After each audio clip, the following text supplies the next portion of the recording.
So here I am with part 39 of our Real JEE Advanced Question Series, and I hope कि आपने part 1 से part 39 तक हर videos follow किए हैं, और अगर नहीं किए तो I recommend you कि आप करें. You will get quality explanation of top quality questions which are very much relevant for JEE Advanced preparation. उसी के साथ हम आए आज एंट्रोपी पे. एंट्रोपी आप ये प्रॉब्लम सॉल्व करें. Entropy is one of my favourite topics. पूरी एंट्रोपी तो जेईई एडवांस में पढ़ाई नहीं जाती है, बट जितनी पढ़ाई जाती है वो भी अच्छी है. And students I feel they are not that comfortable with entropy. तो ठीक है, देखते हैं इसको. सॉल्यूशन पार्ट देखिए. उम्मीद है आपने सॉल्व किया होगा क्वेश्चन. चलिए let's move on to the solution part. Question अब मैं पढ़ के नहीं बता रहा, आपने पढ़ा हुआ है, ठीक है. अब इसमें क्या बोल रहा है कि P1 V1 T1 से एक बार रिवर्सिबल एडियाबैटिक करें. देखो दोनों में रिवर्सिबल और इरिवर्सिबल दोनों चीजें कराएगी with same constant, sorry same final pressure. Same final pressure पे फिनिश किया है. अब आपको ये ग्राफ आपने फर्स्ट लॉ में पढ़ा होगा. सेम फाइनल प्रेशर पे जा रहे हो, प्रेशर वॉल्यूम ग्राफ. एडियाबैटिक यहां से यहां, ये मान लो मैंने बनाया रिवर्सिबल के लिए. ये है A, P1 V1 T1. ये है B, P2 V2 T2. अब एक बात कॉमन सेंस है, फर्स्ट लॉ की है ये तो, कि सेम फाइनल प्रेशर पे जाओगे. आपने पढ़ा होगा कि इरिवर्सिबल प्रोसेस में हमेशा टेम्परेचर ज्यादा होता है. इरिवर्सिबल प्रोसेस में हमेशा टेम्परेचर ज्यादा होता है एडियाबैटिक वाला एज कंपेयर टू रिवर्सिबल. तो टेम्परेचर ज्यादा होगा, इसका मतलब वॉल्यूम भी ज्यादा होगी अगर आप सेम फाइनल प्रेशर पे जा रहे हो. तो ये कुछ यहाँ फिनिश करता हूँ मैं इसको. यही आएगा कहीं पे, वॉल्यूम भी ज्यादा होगा, same final pressure P2 V2 dash and T2 dash. ये मेरा पॉइंट C है. ऐसा कुछ क्वेश्चन में बताया गया है. थोड़ी सी क्लैरिटी ज्यादा आएगी इस ग्राफ के साथ, तो मैं इस ग्राफ के साथ स्टार्ट कर रहा हूँ. अब एक बात आपको पता होगी, A से B गए, delta S system is equal to Q reversible by T. ये फॉर्मूला कब एप्लीकेबल होता है? ये रिवर्सिबल प्रोसेसेस में लगा सकते हो इसको. तो ये आपको मिलेगा 0 बिकॉज एडियाबैटिक प्रोसेस है. तो A से B तक की बात अगर की जाए जो कि रिवर्सिबल प्रोसेस है, तो ये वैल्यू दे रहा है 0. ये 0 मतलब एंट्रोपी चेंज 0 है, मतलब एंट्रोपी कांस्टेंट है, मतलब ये प्रोसेस आइसेंट्रोपिक है. ये प्रोसेस आइसेंट्रोपिक है. तो ये सही ऑप्शन है. A to B is an isentropic process. It's okay. Main है AB डैश फाइंड करना. AB डैश फाइंड करना. उससे पहले चलो थोड़ी बहुत सराउंडिंग की बात कर लेते हैं. चलो सराउंडिंग की बात कर लेते हैं. आपको ये बात पता होगी कि delta S surrounding is equals to minus Q system by T.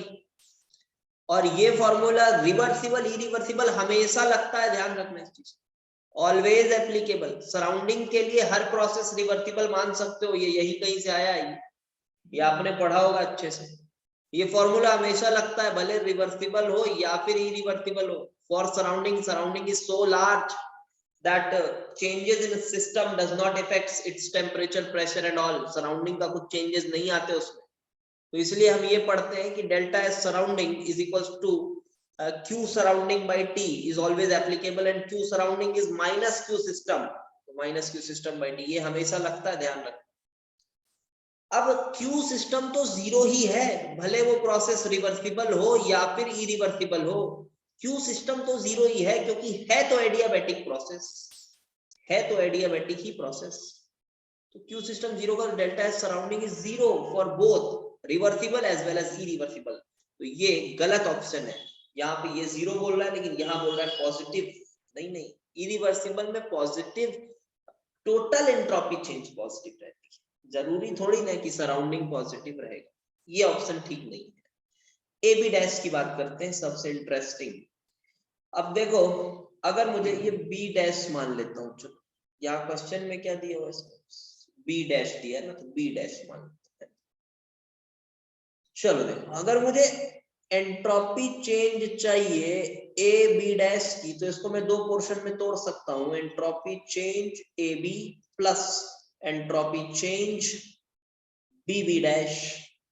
मैं ऐसा इसलिए कर सकता हूं क्योंकि एंट्रोपी स्टेट फंक्शन, मेरे को इनिशियल फाइनल पॉइंट से मतलब है, मैं किसी भी रास्ते से जाऊं कोई दिक्कत नहीं है ना, स्टेट फंक्शन है, किसी भी रास्ते से जाऊं मेरे को इनिशियल और फाइनल पॉइंट से मतलब होना चाहिए। ये हो गया।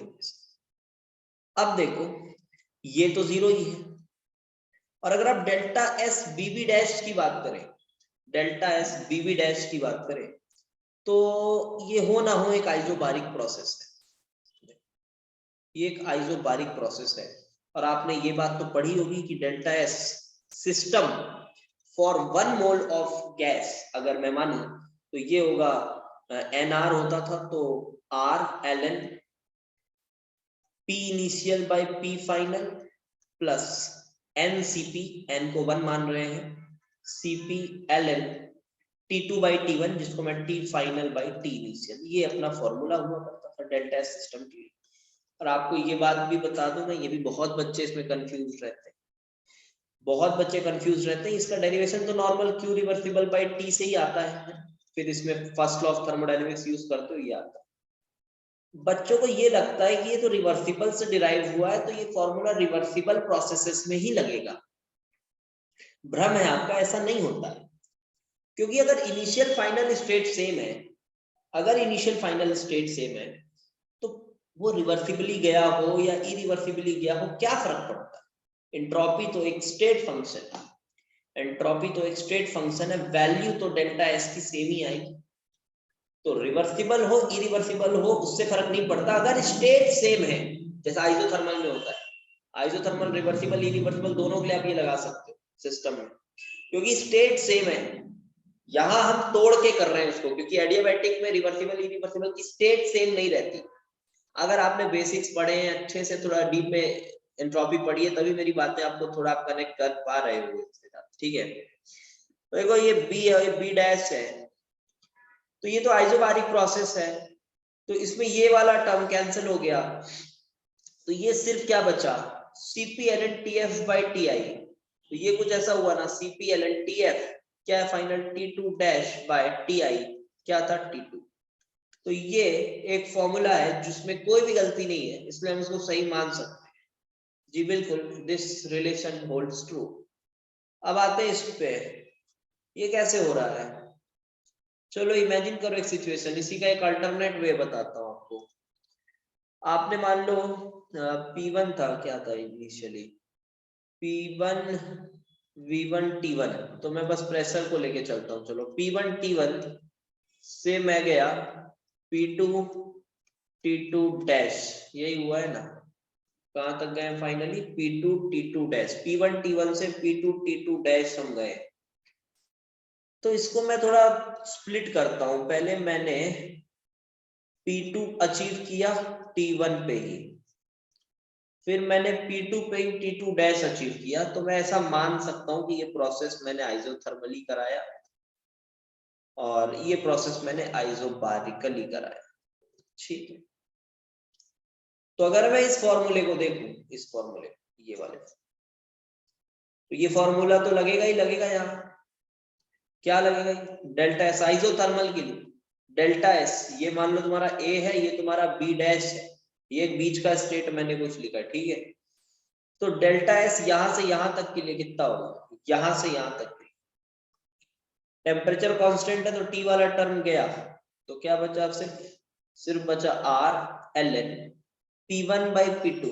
हाँ यहाँ भी P1 बाई P2 आएगा, यहाँ पे देखा जाए अगर इक्वल टू है, यहाँ पे देखा जाए तो delta S is equal to P1 P2 दोनों यहाँ पे सेम है, P2 P2 आइसोबारिक प्रोसेस है, तो delta S is Cp ln T2 dash, T2 dash final upon initial is T1, ऐसा आएगा। देखो तो अगर मैं पूरा डेल्टा एस कैलकुलेट करूं A से B डैश के लिए, तो ये क्या आ रहा है, ये आ रहा है Cp ln T2 dash by T1 plus R ln P1 by P2। क्या ये यही है, Cp ln T2 dash by T1 R ln P1 by P2। R L N P1 by P2 है तो ठीक, लेकिन हमको थोड़ा ये जस्टिफाई करना है कि ये दोनों सेम चीज को इंडिकेट कर रहे हैं, तो ये दोनों भी सेम होने चाहिए। तो how can we prove that कि ये दोनों सेम है? क्लैरिटी के लिए थोड़ा मैं बता रहा हूं आपको, और क्लैरिटी आएगी। ये दोनों सेम कैसे? देखो ये दोनों सेम कैसे, आंसर तो आ गया, चलो ठीक है मान लिए, ये भी ठीक है, आंसर तो आ गया। इस पे आओ कि देखो आप यहां पे देखो, ए से बी तक के लिए यही फॉर्मूला लगाओ, यही फॉर्मूला क्या आएगा? थोड़ा सा यहाँ पे हौच-पौच हो जा रहा है, थोड़ा इसको अलग से करके आप देखना, ठीक? समझ में आ रहा होगा वैसे कहाँ किसके लिए लिख रहा हूँ। डेल्टा एस क्या आएगा इसके लिए? ये आएगा आपका R L N P1 by P2 plus CP T final क्या आएगा? T2 by T1, ये ऐसा आएगा। और ये तो जीरो है, तो जीरो है, ए बी रिवर्सिबल, ये जीरो है, इसका मतलब कि are L N P1 by P2, बड़े ध्यान से समझना, is equal to minus CP LN T2 by T1, ऐसा हो। अब आप इसको उठा के are L N P1 by P2 को यहां डालें, are L N P1 by P2 के स्थान पर delta S A B dash is equals to CP LN T2 dash by T1 plus इसकी जगह पे minus CP LN T2 by T1 डालो, माइनस CP LN क्या आया था?